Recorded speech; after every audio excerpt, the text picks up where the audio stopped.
حضرت با یزید بستامی گلی میں جا رہے تھے، کتا بیٹھا تھا. جب آپ قریب سے گزرے تو اس کتے نے اپنی زبان میں کوئی بات کی.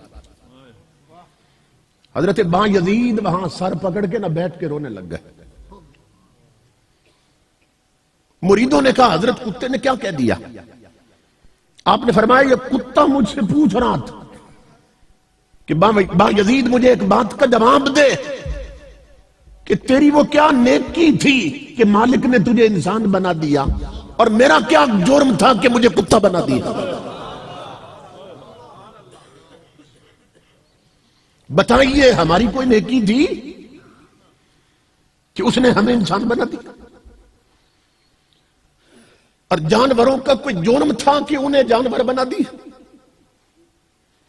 تو کتا مجھے کہہ رہا ہے با یزید مجھے بتا تیری وہ کون سی نیکی تھی کہ مالک نے تجھے انسان بنا دیا، اور میرا کون سا جرم تھا کہ مجھے کتا بنا دیا؟ تو فرماتے ہیں اس بات کا جواب نہیں تھا میرے پاس. پھر کتا مجھے کہنے لگا با یزید اپنے انسان ہونے پہ تکبر نہ کرنا، غرور نہ کرنا، یہ تو اس مالک کی مرضی ہے جس نے تجھے انسان بنا دیا اور مجھے کتا بنا دیا. کیونکہ نہ گورے کو دیکھے نہ کالے کو دیکھے، پیا جس کو چاہے سہاگن وہی. سمجھ رہے؟ نہ گورے کو دیکھے نہ کالے کو دیکھے، پیا جس کو چاہے سہاگن وہی. پیا جس کو چاہے سہاگن وہی.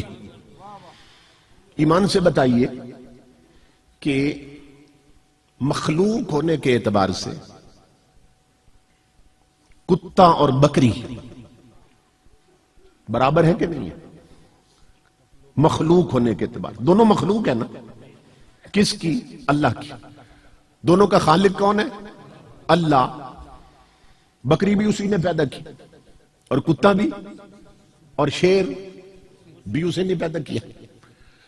تو جب تینوں اللہ کی مخلوق ہیں، تینوں اللہ کی مخلوق، تو پھر کتا اور شیر حرام کیوں ہے اور بکری حلال کیوں ہے؟ یہ غور سے سنیے. جب تینوں اللہ کی مخلوق ہے اور پیدا تینوں کو اللہ نے کیا، تو کتا حرام کیوں ہے، شیر حرام کیوں ہے اور بکری حلال کیوں؟ تو علماء نے لکھا، فقہاء نے، کہ فلسفہ یہی ہے کہ بنانے کے بعد جس شے کو نگاہ یار نے پسند کر لیا حلال ہو گئی، جسے یار نے رد کر دیا حرام ہو گئی. یہی فلسفہ ہے حلال و حرام. سمجھ رہے ہیں نا؟ اچھا ہے شیر بھی حرام اور کتا بھی حرام. آپ کے ذوق طبع کے لیے ایک بات بتا کے جا رہا ہوں. ہیں دونوں حرام، لیکن کسی کو شیر کا بچہ کو تو بڑا خوش ہوتا ہے اور کتے کا بچہ کو تو گلا ناپتا ہے. یہ کیا ہے؟ اب یہ سوچتے رہنا، پھر آیا تو مجھے بتا دینا اس کا جواب کیا ہے. بھائی شیر بھی حرام، کتا بھی حرام. کسی کو شیر کا بچہ کہو تو بہت خوش ہوتا ہے، اور کتے کا کہو تو وہ کہتا ہے مجھے گالی دی ہے. سمجھ رہے؟ اب اس کو سمجھتے رہنا، ابھی میں آگے نہ چلتا ہوں.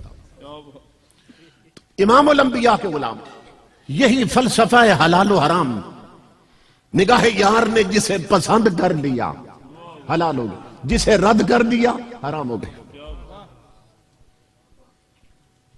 اس کو اور آسان کر کے سمجھا دوں.